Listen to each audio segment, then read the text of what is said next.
같이 말씀을 볼게요.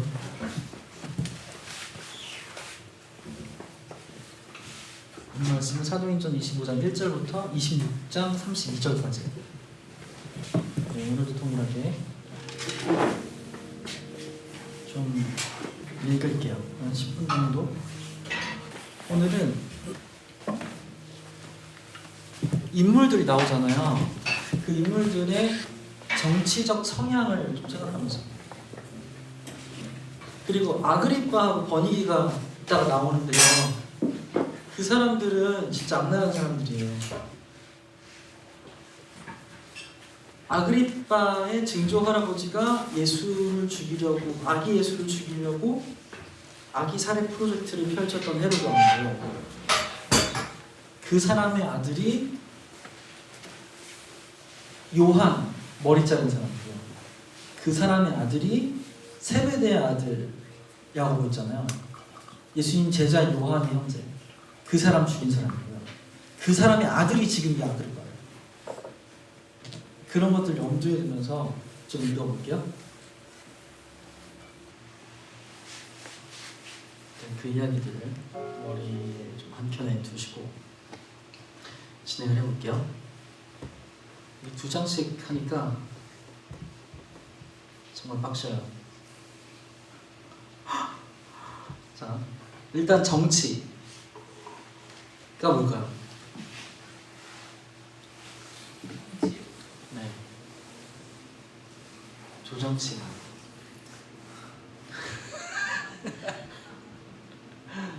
정치. 근데 제가 네이버에서 검색해봤어요. 나라를 다스리는 일, 국가의 권력을 획득하고 유지하며 행사하는 활동으로 국민들이 인간다운 삶을 영위하게 하고 상호 간의 이해를 조정하며 사회 질서를 바로잡는 따위의 역할을 한다. 이건 국가 정치를 말하는 거고, 사실 모든 사람은 사회 안에 있잖아요. 사회성을 가지고 있잖아요. 그럼 무조건 다 정치할 수밖에 없어요. 정치는 지금 사실 정치가 너무 시끄러워 이렇게 해가지고 왜곡돼서 마치 정치 자체가 부정적인 것처럼 보이는데, 정치는 에덴에서도 있었어요. 하나님은 정치하셨죠. 정치는 꼭 필요해요. 없을 수도 없고. 그래서 난 정치가 싫어 막 이렇게 하는데 그 사람도 정치를 하고 있어요. 정치를 싫어하는 것 자체가 정치예요. 그런 측면에서 볼게요. 근데 여기서 볼 때 어떤 거냐면은, 지금 이 조직이 유지되고 유지하며 이 조직이 돌아가도록 하는 활동이에요. 모든 조직이나 모든 관계에서는 이 정치가 있는 거죠. 근데 그걸 위해서 어떤 것을 기준으로 해서 해야 되냐 말아야 되냐, 그리고 뭘 해야 되냐 선택하는 게 정치 성향이겠죠. 그리고 국민들이, 사람들이 인간다운 삶, 뭐가 인간다운 삶이냐를 정의하는 것도 정치의 일부분이에요. 그리고 상호간에, 사람들 상호간에 어떻게 이해해야 되냐, 뭐가 이해냐, 그 방식이 무엇이냐, 이것도 정치고, 그리고 이 사람들 간의 질서를 잡는 역할, 그리고 질서를 잡는 방식, 그리고 그 질서가 뭐냐 하는 것도 정치예요. 이 모든 것들을 종합해서 정치 성향, 아니면 그 사람의 성향이 나오겠죠. 인물들을 보면서 정치적 성향을 보고, 또 메시지에서 우리가 본문에서 어떤 메시지를 발견할 수 있을지 살펴보려고 해요. 일단은 지난주 벨릭스를 만났어요, 바울이. 그러고 나서 벨릭스가 유대인의 환심을 사고자 해서 베스도로 총독이 바뀌었는데도 감옥에 그냥 놔뒀어요. 그리고 바로 오늘 본문인데 이 간격이 2년이에요. 우리는 되게 벨릭스가 떠나고 베스도가 왔고 바울이 갇혀있고 바로 베스도한테 이렇게 보이는데, 그 간격이 2년이나 된다는 거. 바울은 2년 동안 감금돼 있었다는 거죠.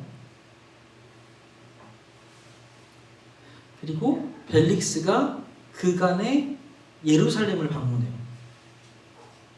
그리고 그때도 그 그 2년이나 지났는데 바울이 감옥에 있는지 그 2년 동안 유대인들의 마음은 변하잖아요. 예루살렘에 갔을 때 베스도한테 사람들이 가서 바울 죽여야겠다, 암살할 계획을 계속하고 있고, 볼까요? 3절. 그들은 그에게 제발, 여기서 그는 베스도겠죠. 제발 바울을 예루살렘으로 불러 올리라고 간청했어요. 예루살렘으로 불러달라, 제발. 왜냐면 우리가 죽이게. 이제 로마법이나 재판 상관없어. 그래서 그들은 길가에 사람을 매복시켰다가 바울을 죽일 생각이었죠. 세신 크리드 같은 사람들이 와가지고 죽일 것 같았어요. 암살자들. 아무튼 그런 거리, 전 예루살렘을 가보진 않았지만 그 거리가 상상이 되고, 바울이 거기에서 지나가면 누가 이렇게 숨어있다가 와서 탁 죽이는, 그걸 계획한 거예요. 오늘은 뭔가 영화의 한 장면 한 장면을 떠올리도록 머리를 좀 이렇게 상상이 나게 펼쳐보도록 해요. 유대인들은 계속 이제 정치인까지 활용해요. 자기들의 목적을 위해서. 그래서 유대인들의 정치 성향은 자기 목적을 위해서 사실을 조작하고, 그리고 죽이려고 부르는 건데, 빨리 죄인을 예루살렘으로 호송해달라, 이렇게 조작하죠. 자기들이 원하는 건 말하지 않고 그냥 겉으로만 뭔가 좋은 것처럼, 뭔가 로마법을 자기들이 지키는 것처럼 이렇게 가면을 쓰고 있어요. 사실을 조작하죠.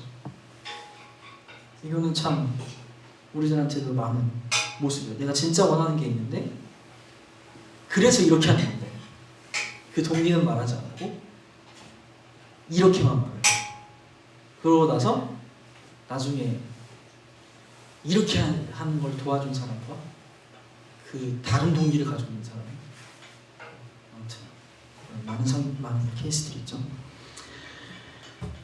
근데 이제 베스도가 그거를 거절하죠. 왜냐하면 법적 절차가 있다라는 거예요. 로마법에는 절차가 있다. 그래서 그렇게 하려면 나랑 같이 그걸 주도할 사람들, 바울을 고소할 사람들이 같이 가이사랴로 가서 거기서 직접 고발하고, 그 고발하는 사람 앞에 그 고소당한 사람, 피고인이 변론을 하는 것까지 포함이 되어야 된다. 이 절차를 거쳐야 된다 라고 말을 한 거야. 그래서 같이 가이사랴로 가죠, 유대인들이. 진짜 웃겨요. 몇 년 동안 이러고 있는 거야. 근데 여기서 가이사랴로 같이 가고 고발을 해서 다 했고, 바울을 재판석에 앉았고, 이 사람들은 또 똑같이 고발을 했어요. 근데 로마법상 아무런 증거도 그때도 발견할 수 없었어요. 이 사람들은 2년 동안 증거를 만들지 못했어요. 그러니까 바울은 처벌받을 수가 없는 거죠. 무죄예요.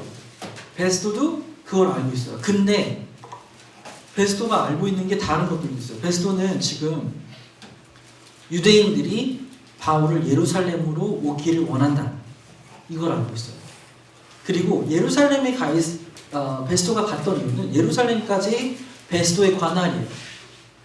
그러니까 서울시장은 서울의 모든 것들을 다 관할하잖아요. 응암동이나 뭐 강남이나 다 서울시청장, 서울시장의 관할이잖아요. 안 좋은 일이 일어나면 안 되잖아요. 그리고 그 모든 동네의 사람들이 본인을 좋아해야 돼요. 그래서 베스도가 그 입장인 거예요. 예루살렘에 있는 유대인들의 마음을 잃으면 안 돼요. 자기 권력이 떨어져 나가는 거예요. 그러니까 지금 유대인들이 섭섭하면 안 돼, 지금 베스도. 그리고 동시에 로마법도 어길 수 없는 거예요. 그래서 베스도가 뭐라 그러냐면, 여기서 정치적 성향이 드러나요. 바울은 나는 유대 사람의 율법이나 성전에서 황제에 대하여 아무 죄도 지은 일이 없습니다 하고 자신을 변호했죠. 증거도 없어요. 근데 베스도가 유대 사람의 환심을 사고자 하여 바울한테 묻기를, 똑같아요. 예루살렘에 가서 이 사건에 대해서 내가 재판할 거니까 똑같이 내가 재판할게. 예루살렘에 가서 재판받지 않을래? 이렇게 제안하는 거예요. 진짜 웃기지 않아요? 베스토가 분명히 예루살렘으로 바울을 데려가면은 유대인들이 알아서 죽일 거라는 걸 알고 있었을 거야. 그리고 자기도 재판장으로서 해야 될 것들을 다 할 수 있는 거죠. 베스토는 사람 만족시켜서 그거를 통해서 자기 지위를 얻고자 하는 거예요. 그런 정치적 성향을 가지고 있는 거죠. 로마 법도 만족을 시켜야 될 것이고, 로마 정치인들, 로마 윗사람들의 만족을 시켜야 되고, 유대인들도 만족을 시켜야 돼요. 근데 그거 따라가다가 이제 크고 다치는 경우도 있죠. 우리도 그런 경우들이 많아요. 이 사람과 저 사람 사이에서 이 사람도 만족시키고 싶고, 저 사람도 만족시키고 싶고, 그래서 내가 노력하다가 더 고래고, 막 그런 경우도 되게 많이 있잖아요. 지금 베스토가 그런 모습을 보여주고 있는 거죠.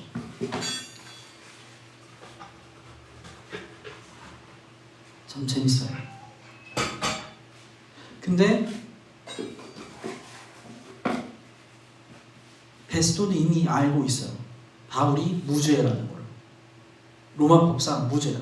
근데 이 선고하기 싫은 거예요. 왜냐면 유대인들 잃어버릴 테니까. 그래서 바울이 말을 해요. 나 이거 안 되겠으니까 황제한테 상소해달라. 이 재판 말고 황제가 재판장으로 서달라. 그렇게 요청을 하는 거죠. 베스토한테. 베스토가 그거를 듣고 잠깐 가둬놔요. 다시. 그러고 나서 아그리빠 왕이 가이사랴를 방문을 할 때 베스토가 살짝 이 상황을 설명을 해요.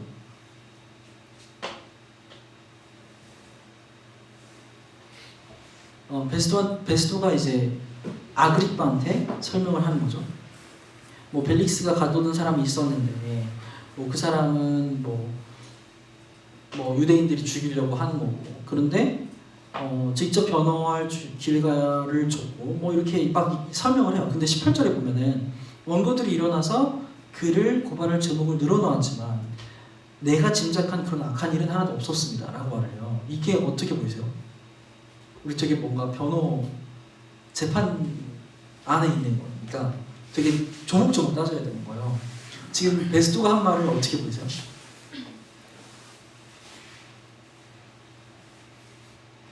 틀린 말이에요. 왜냐면은 죄목을 늘어놓았으면 그 죄가 유죄가 되려면 뭐가 필요하죠? 증거가 필요하죠. 그랬을 때 재판장이 그거를 판단하는 거죠. 근데 여기서는 증거 얘기를 안 하고 내가 짐작한 악한 일, 본인이 재판장이니까 내가 생각했을 때 악한 일이 없었다라고 말을 하는 거예요. 증거를 빼놓고. 바울이 무죄라는 사실은 아그리빠한테 말하지 않아요. 본인 곤란한 일을 만들기 싫은 거예요. 왜냐면 무죄면은 유대인들을 잃어버리니까. 덮어두는 거죠. 그래서 나는 이 문제를 어떻게 심리해야 될지 몰라서 바울에게 예루살렘으로 가서 이 사건을 재판받기 원하는지, 이것도 조작이죠. 사실이 아니죠. 유대인들의 마음을 얻고자 해서 예루살렘으로 가자고 한 건데, 자기가 이거를 지금 이제 이거 어떻게 될지 모르겠다. 악한 일도 아닌데 이렇게 막 갈팡질팡하고 있다. 이렇게 말을 한 거예요. 그리고 바울이 황제의 판결을 받도록 그대로 갇혀 있게 해달라고 호소했다 그래요. 근데 그렇지 않아요. 그냥 바울은 이 재판 옳지 않으니까 나 황제한테 상소한다. 합법적으로 본인의 권리, 로마인으로서의 권리를 주장한 거죠. 근데 베스토는 그거를 다르게 설명하는 거예요. 바울 제가 좀 더 이제 갇혀 있는다 그런다. 완전히 지금 되게 조금 바꿨는데 베스토는 아그리빠 왕한테 잘못한 게 없고 로마법 어긴 게 없는 거예요. 무죄인 걸 아는 것도 숨겼고 본인 유대인들의 환심을 사고자 숨기는 것도 숨겼고 계속 사람을 만족시키려고 하죠. 아그리빠한테도 만족받아야 되고 유대인들한테도 만족받아야 되고 지금 그렇게 계속 사는 거예요. 얼마나 피곤하겠어요 사실. 기준이 없이 이 사람한테는 만족받아야 되고 저 사람한테는 만족받아야 되고 이렇게. 그게 베스토예요. 아그리빠가 거기다 대고 그러면은 내가 바울의 말을 직접 들어볼게 이렇게 한 거죠. 그리고 나서 아그리빠가 그 다음날 등장해요. 이튿날 아그리빠와 25장 23절이요. 이튿날 아그리빠와 버니게가 위험을 갖추고 나왔어요. 고급 장교들과 그 도시의 요인들과 함께 신문 장소로 들어갔다. 그리고 베스도의 명령으로 바울을 끌어낸다. 여기서 누가가 계속 이제 아그리빠 버니게와 바울을 대조해요. 근데 어땠냐면 여기서 위험이라는 단어를 원어적 뉘앙스를 보면 되게 과시해요. 과시하는 거예요. 이 아그리빠 증조 할아버지 헤롯은 아까 말한 대로 아기 예수를 죽이려고 했어요. 그리고 그 아들 갈릴리 분봉왕이었던 안디바는 세례 요한 목을 잘랐어요. 근데 세례 요한 목 자를 때 왜 잘랐는지 기억나세요? 그쵸? 요한이 그 안디바의 아내 헤로디아가 원래 안디바의 동생 아니었어요. 근데 얘를 뺏은 건지 아니면 헤로디아가 꼬리를 친 건지 아무튼 그거를 책망한 거죠. 그래서 감옥에 가뒀어요. 그래서 헤로디아가 삔또가 나갔죠. 근데 그 상황에서 헤로디아의 딸이 뭐 축제를 했는지 연회를 했는지 춤을 췄는데 안디바의 마음에 너무 들어서 너 소원을 하나 말해봐라.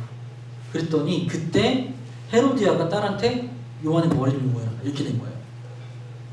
그래서 그 딸이 요한의 머리를 요구해서 요한의 머리가 쟁반 위에 담겨 나오죠. 세례 요한이 그렇게 죽었어요. 진짜 황당하지 않나요? 그 엄청난 사명을 가지고 있던 사람이 끝이 그거예요. 화려하지 않죠. 아무튼 아내 말 들어서 요한을 죽인 거예요. 본인 아무런 기준 없이. 그게 안디바였어요. 그리고 그 안디바의 아들 아그리빠 1세는 세베대의 아들 야고보를 칼로 죽였죠. 예수님의 최측근 베드로, 야고보, 요한 할 때 그 야고보예요. 그 야고보를 죽인 사람이요. 그리고 그의 아들이 아그리빠 2세인데 지금 그 사람 앞에 바울이 나온 거예요. 그리고 그 나온 바울은 2년 동안 감옥에 갇혀 있었죠.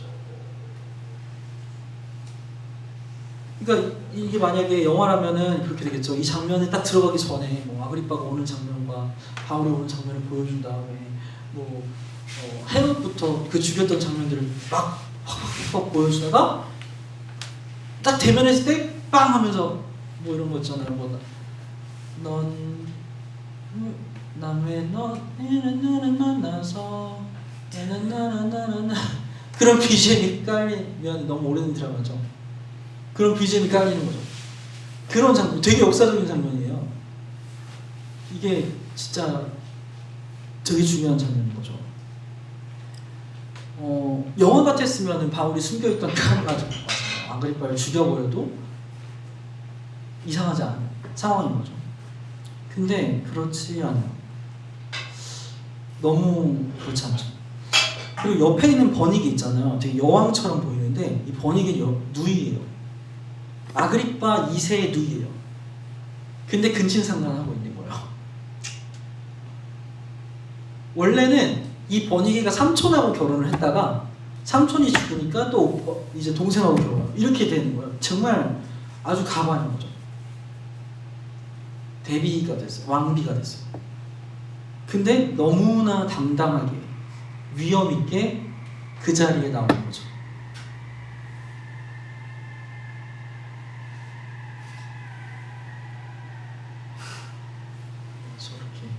저렇게 비명을 지를 만한 상황이죠. 아그리빠 왕이 당당하게 나올 때는 왕이 있는 자주색 예복을 입었을 거예요. 왕비도 잘 입었겠죠. 그리고 베스도도 국가 행사, 되게 큰 국가 행사, 왕이 행차하시니까 주홍색 옷을 입었을 거예요. 지도자들, 그 가이사 도시의 지도자들이 입는 옷을 입었겠죠. 그리고 그 뒤에는 엄청나게 많은 가이사랴의 지도층들이 줄을 서서 따라왔을 거예요. 그렇게 등장을 했겠죠. 그리고 바울이 등장할 때는 2년 동안 감금됐고 기록에 따르면 바울의 외모는 정말 호감을 살 수 없는 외모였대요. 키가 작고 다리가 휘어 있고 대머리에다가 엄청 매부리 코였고 눈도 잘 안 보이고 네 그랬대요. 그러니까 너무 대조가 크게 되는 거죠. 2년간 감금돼 있어요. 하나님의 부르심을 받고 예수님을 만나서 부르심을 받고 목숨을 걸고 예루살렘에 왔는데 아무도 복음으로 변화되지 않고 2년 동안 감금됐다가 또 똑같은 제목, 증거도 없는 그 제목, 지긋지긋한 그렇게 변호했던 그 제목으로 다시 왕 앞에 쓴 바울이 대조되는 거죠. 아그리파 왕은 혈통만 믿어요. 무슨 짓을 해도 그 혈통을 깰 수가 없어요. 그 당시 로마 상황에서. 바울은 아무것도 없죠. 바리새파로 이제 나중에 나오지만 엄청 유명했었는데도 그것도 다 버렸어요.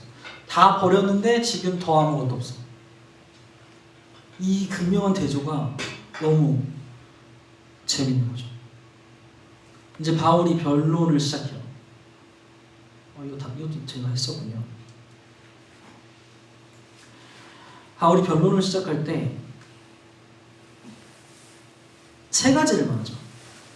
나 바리새인, 엄청나게 유명했던 바리새인이다. 그리고 미친 박해자, 완전히 정말 미치도록 박해를 했었다. 예수를. 그런데 예수님한테 부름받은 사도가 됐다. 이 세 가지. 바울은 엄청 유명했어요. 그냥 바리새파였다는 게 아니라 그 예루살렘에 같이 있었던 사람들은 바울의 유년 시절을 알 만큼 유명했던 박식한 사람이었던 거죠.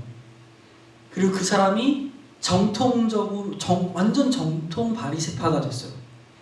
그러니까 예루살렘에서 조금 공부하고 율법을 조금 접했다. 물론 다 접했겠죠, 유대인이니까. 그런 사람들은 바울을 모를 수가 없어요. 그러니까 바울이 어떻게 바뀌었는지 다 알고 있는 거예요. 근데 재밌는 건 뭐냐면은 바리새파하고 사두개파 생각나요? 저번에 바리새파가 부활을 믿어요.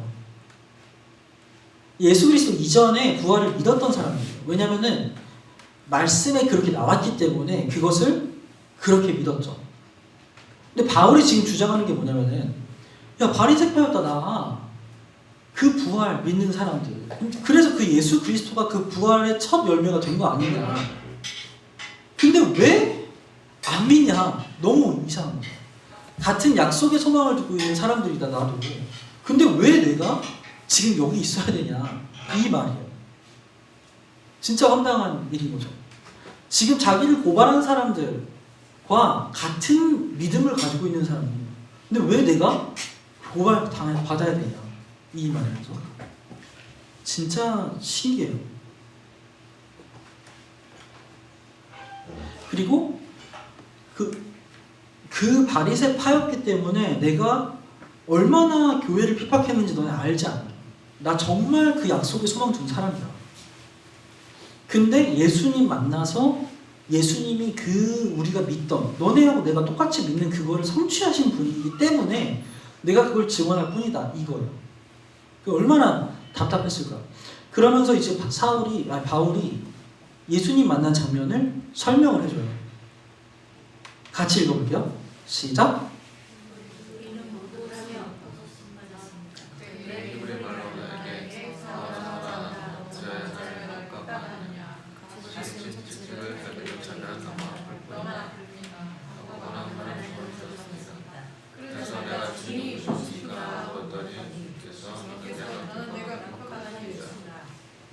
네. 일단은 여기서 되게 많은 걸 볼 수 있어요. 사실 주장을 한꺼번에 하면서 너무 아깝다 막 이런 생각이 들기는 했어요. 근데 좀 빨리 끝내야 될 것 같아서. 사울아 사울아 이거는 성경 안에 보면은 이름을 2번 부리는 공식이 있어요. 하나님이 이 사람을 사명으로 부르실 때 보통 그렇게 부르세요. 아브라함아. 생각이 안 나요. 되게 많아요. 네. 되게 많죠. 그리고 왜 나를 핍박하냐? 가시도 친 채찍을 발로 차면 너만 아프다. 이게 뭔 말이냐면은 소를 끌 때 앞으로 가면은 이제 소가 좀 이렇게 게으름 피우면은 때리거나 뭐 이렇게 하잖아요. 멍에를 밀거나. 그럴 때 소가 화나잖아요. 나 이렇게 소가 이렇게 앞으로 가고 있어요. 내가 이렇게 맞았어. 나 하기 싫은데. 그럼 소가 뒷발질을 하잖아요. 뒷발질을 해요, 소가. 뒷발질 할 때 정확하게 부딪히는 부분이 가시예요. 그게 이 가시 발길이에요. 소는 뒷발질 하든 안 하든 앞으로 가야 돼요. 왜냐면 주인이 앞으로 끌고 있으니까, 멍에를 메고. 그러면은 뒷발질 하면 소가 얻을 수 있는 게 뭐가 있을까? 아무것도 없어요. 아플 뿐이에요. 어쨌든 밧줄 밟고 앞으로 가야 돼요. 지금 이 말을 하는 거예요. 하나님이 교회를 세우셨어요. 그러고서 교회를 완성시키세요. 우리가 무슨 짓을 하고 어떻게 반응을 하고 어떻게 죄성이 있어도 이 일은 진행돼요. 손해인 건 우리밖에 없어요. 하나님께서 교회를 자연스럽게 만들 거예요. 근데 지금 너무 짜증나. 너무 같이 할 수가 없어. 나는 뭔가 같이 안 해. 반항해. 불편해. 손해가 누굴까요? 자기 손해예요. 왜냐면 하나님은 이거를 성장시킬 거니까. 그래서 우리가 꼭 놓치면 안 되는 거는 뭐냐면은 하나님이 의도하신 뜻을 봐야 돼요.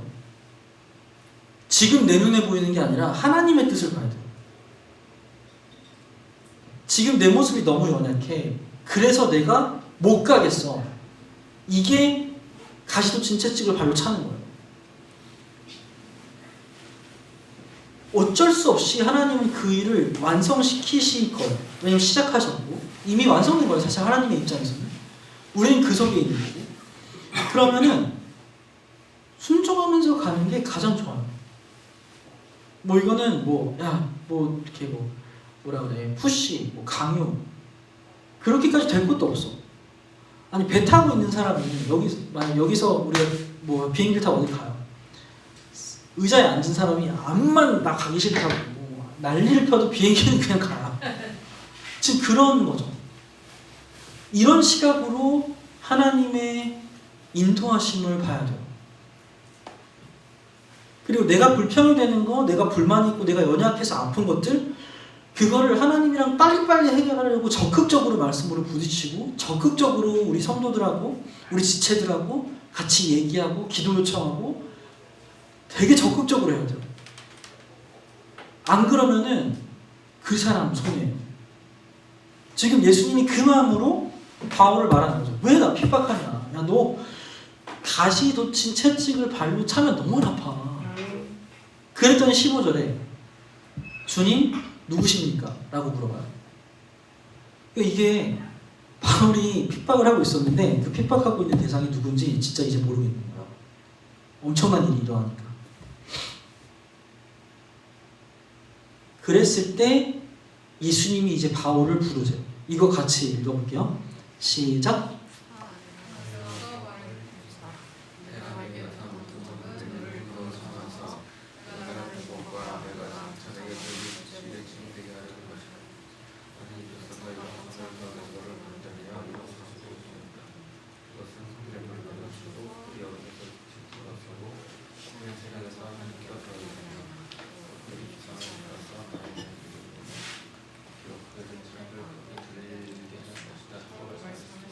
아멘. 자, 이제 일어나. 여기서 일어나라는 것도 되게 많잖아요. 일어나라는 단어 하나님 되게 많이. 아브라함 부르실 때도 그렇고, 뭐 난징뱅이 일어날 때도 그렇고, 일어나라. 이거 되게 많죠. 아무튼 이 패스하고 일꾼 사무신데요. 일이 뭐냐면 네가 나를 본 거, 바울아, 네가 지금 나 예수를 본 거. 그리고 내가 너한테 장차 보여줄 것, 그 모든 것에 증인되게 하는 거다. 일꾼은 이꼴 증인이죠. 그래서 내가 이 백성, 예루살렘 사람들하고 이방 가운데서 너를 건져내서, 여기서 건져내다는 것도 구약에서는 사명자 부르는 거야. 사람 낚는 어부할게, 이 낚는 건져내다 뭐 이런 거 있잖아요.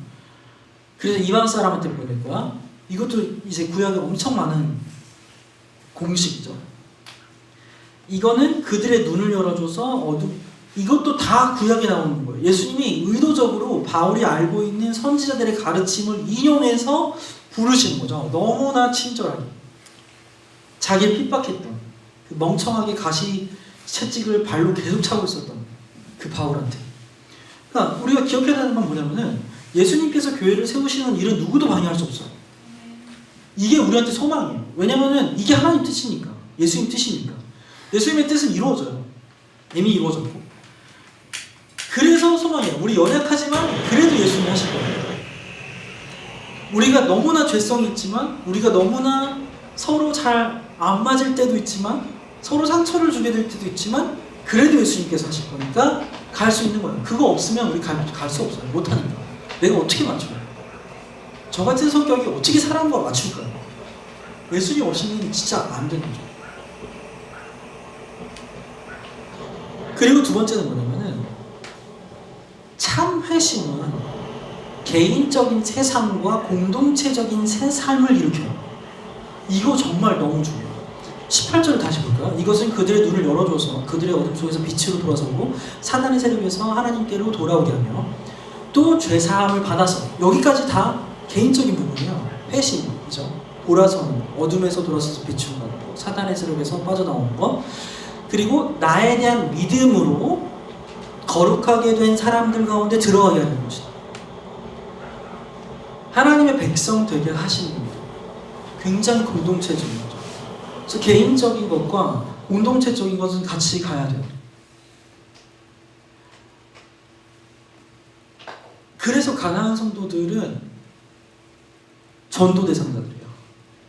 물론 기분 나쁘실 수도 있겠지만, 왜냐하면 공동체적 삶이 없이는 교회를 알 수가 없어요. 복음을 알 수가 없어요.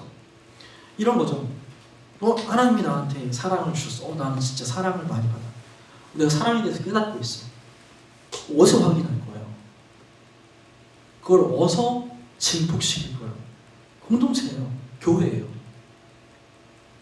근데 이런 경우도 있어요. 내가 사랑을 너무 하나님한테 받고 있는데 공동체 갔더니 진짜 사랑이 없어. 왜 이렇게 날 방해하는 거야? 내가 요즘 되게 하나님한테 오래 참음을 배우고 있어. 근데 공동체에서는 진짜 참을 수 없어. 왜 여기? 이런 경우가 많잖아요. 근데 그게 굉장히 죄된 모습이에요. 이런 거요. 군인이 전쟁을 앞두고 총알을 굉장히 많이 보급? 뭐라 그래요? 아무튼 영어는 모르겠어. 받았어. 그러고서 자기 소대라고 해요? 아무튼 거기 갔어. 근데 얘네들은 총알이 없어. 그럼 어떻게 해야 돼요?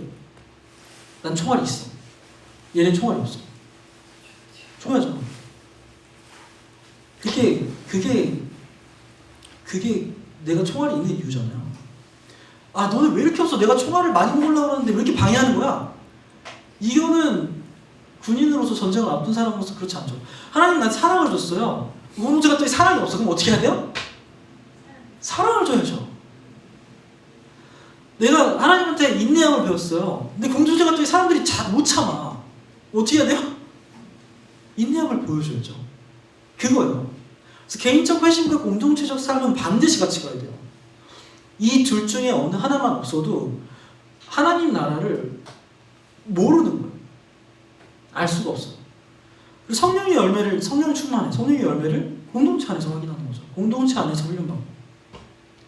여기서 말하는 훈련은 단순히 우리 일주일에 한 번씩 모여가지고 성경을 같이 보고 이런 수준이 아니에요. 우리가 부딪히면서 갈고 닦이고 서로 울고 웃고 그 모든 것이 하나님한테 우리한테 준 교회됨을 훈련하고 자라나게 되는 거죠. 반드시 회심에는 개인적인 새 삶과 공동체적인 새 삶을 일으키게 되는 거예요.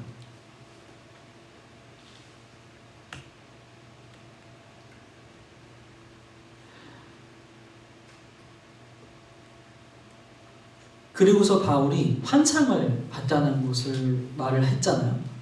그리고 그거를 거역하지 않았다라고 말을 해요. 다마섹하고 예루살렘에 있는 사람들한테 말을 했고, 다음으로 온 유대 지방 사람들한테 나가서 이방 사람들한테 회개하고 하나님께 돌아가서 회개에 합당한 일을 하라고 전했죠. 환상은 우리 환상이나 뭐 예언이나 이런 거 되게 많이 듣잖아요. 이거는 반드시 예수님을 증언하는 일로 이어져야 돼요. 그러지 않고 환상은 그거는 그냥 성경에서 말하는 환상이 아니라고 봐도 돼요. 환상은 반드시 예수 그리스도를 드러내요.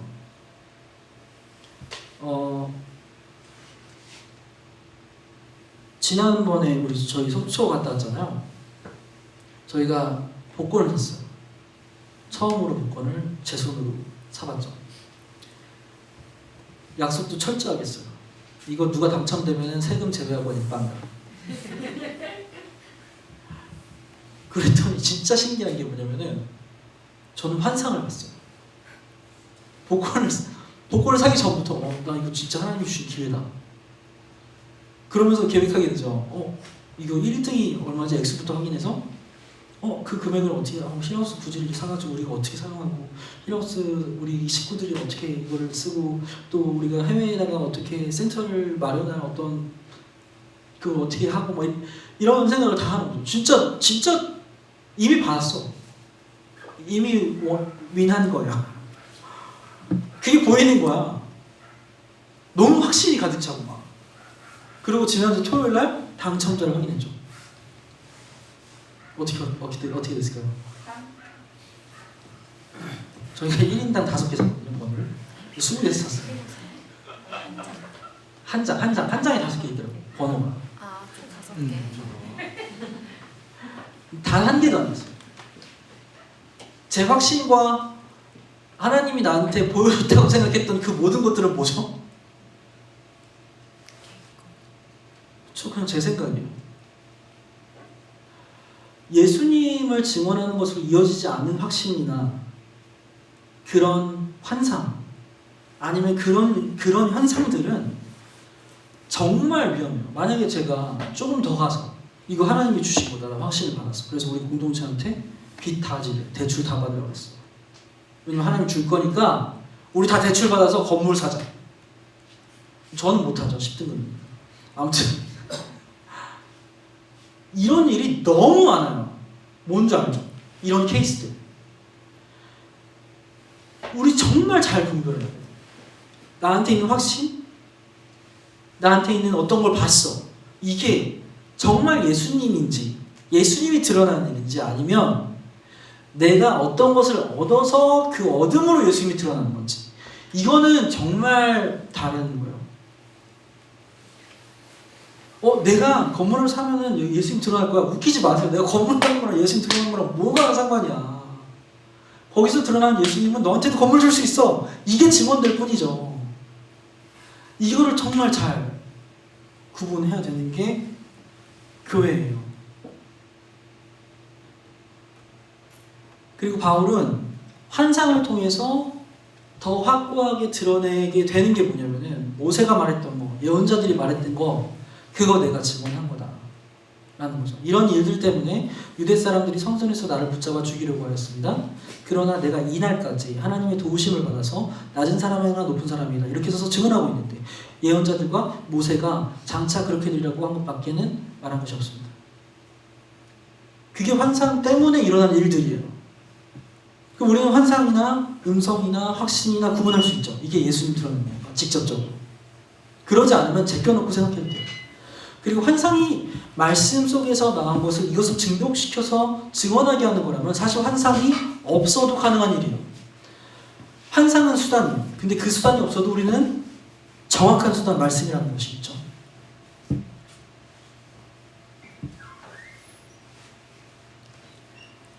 모세하고 예언자들이 말했다는 건 그래요. 같이 읽어볼게요. 시작.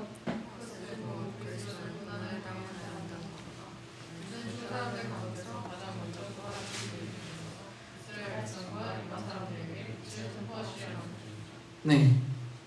환상은 특별하게 하는 일이 아니고 예수님을 증언하는 거예요. 지금 바울이 말한 거 있잖아요. 그리고 아까 예수님이 말씀하신 거 다 여기 있어요. 이사야 53장 4절에서 5절 보면은 그는 실로 우리가 받아야 할 고통을 대신 받고 우리가 겪어야 할 슬픔을 대신 겪었다. 그러나 우리는 그가 징벌을 받아서 하나님께 받았으며 고난을 받는다고 생각합니다. 그러나 그가 찔린 것은 우리의 허물 때문이고, 그가 상처를 받은 것은 우리의 악함 때문이고, 그가 징계를 받는 것은 우리가 평안을 누리고, 그가 매를 맞은 것은 우리가 병이 나왔다. 고난 받으신 여호와의 종을 얘기하는 거죠. 메시아. 그리고 53장 12절, 그러므로 나는 그가 존귀한 자들과 함께 자기 몫을 차지하게 하며, 부활을 얘기하고 있는 거죠.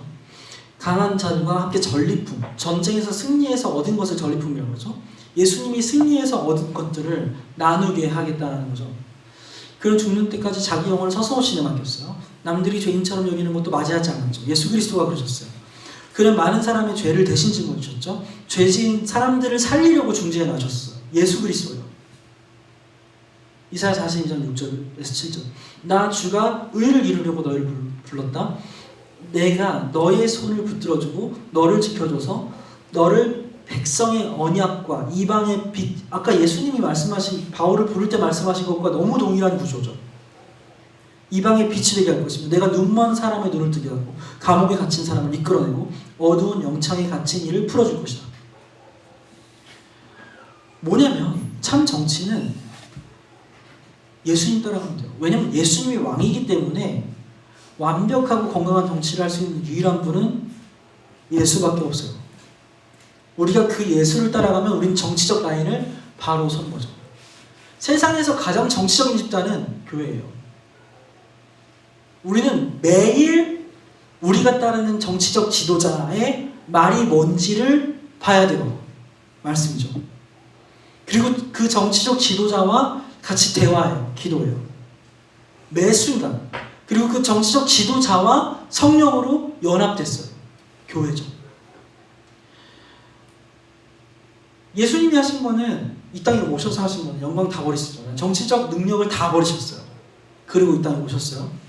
여기에 뭐 바리새파, 사두개파, 뭐 여러 당파들이 있었어요. 그 당파에 들어가시지 않았어요. 당파의 어떤 것을 지지하지도 않으셨고요. 본인이 당파를 만들지도 않았어요. 그냥 하나님이 말씀하신 것들을 가르쳤을 뿐이에요. 예수 그리스도가 평화세요. 이 평화는 되게 정치적인 단어예요. 평화라는 단어. 근데 예수님 삶을 보세요. 어디가 평화로워요? 한순간도 평화롭게 보이는 적이 없죠. 그리고 우리가 그 길을 간다고 하는 사람들이 교회예요. 이거를 잊으면은 너무 많은 것들을 잊어버려요. 교회로서의 삶 자체가 없어져요. 예수님이 평화로우셨다라는 걸 우리 기준에서 보면은 절대적으로 실패하고 오류에 갇혀버려요. 예수님 자체가 평화하세요. 왜냐하면 정치 주도자시니까. 그 삶이 평화로워서 우리 따라가는 거 아니에요. 예수님이 평화시기 때문에 따라가는 거죠. 그리고 우리는 그 평화이신 예수 그리스도와 연합된 존재들이에요. 그럼 우리 존재가 얼마나 강력한지를 봐야 돼요. 우리가 얼마나 정치적으로 강력한 존재인지. 우리 처음에 정치를 봤잖아요. 정치가 뭔지. 시간이 지났지만 그래도 우리 같이 볼게요. 나라를 다스리는 국가 권력을 획득하고 유지하며 행사하는 활동으로 국민들이 인간다운 삶을 영위하도록 여기에다가 하나님 나라만 넣어요. 상호간의 이해를 조정하며 사회 질서를 바로잡는 따위의 역할을 합니다. 여기 이거 어떻게 할 거예요? 예수 그리스도밖에 없어요. 말씀밖에 없어요. 그리고 예수 그리스도 자체가 왕이세요. 우리는 끝난 게임 하고 있는 거예요. 다만 이 땅에 살 때 잠깐 아프고 서글프고 내가 만족되지 않고 그렇죠. 불평이 나오고. 근데 우리에게 사실, 진리, 팩트는 그게 아니죠. 하나님의 뜻이죠. 그 뜻이 우리의 것이 되게 하신 것이 예수 그리스도시고 그거 바라보면서 믿음으로 가는 거예요. 우리가 얼마나 강력한 존재인지를 믿음으로 계속 취해야 되는 거죠. 같이 기도할게요.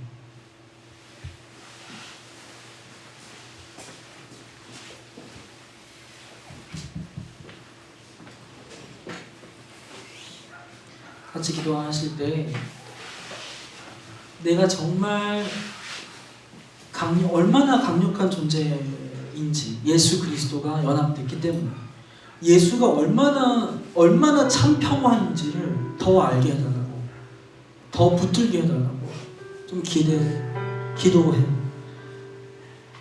성경에서 자주 목마른 사슴이 시냇물을 찾는 것처럼 우리가 여호와를 찾는다고 말해요. 왜냐하면 살 방법이 없으니까. 예수님이 평화라는 사실을 우리가 인지하고 느끼지 못하면 우리는 살 수가 없어요. 그게 교회예요. 그래서 목마른 사슴이 한 모금의 물이 없으면 죽어버리는 그 상태, 그 갈망으로 우리는 예수 그리스도를 추구하는 거죠. 그리고 그게 믿음입니다. 같이 기도할게요.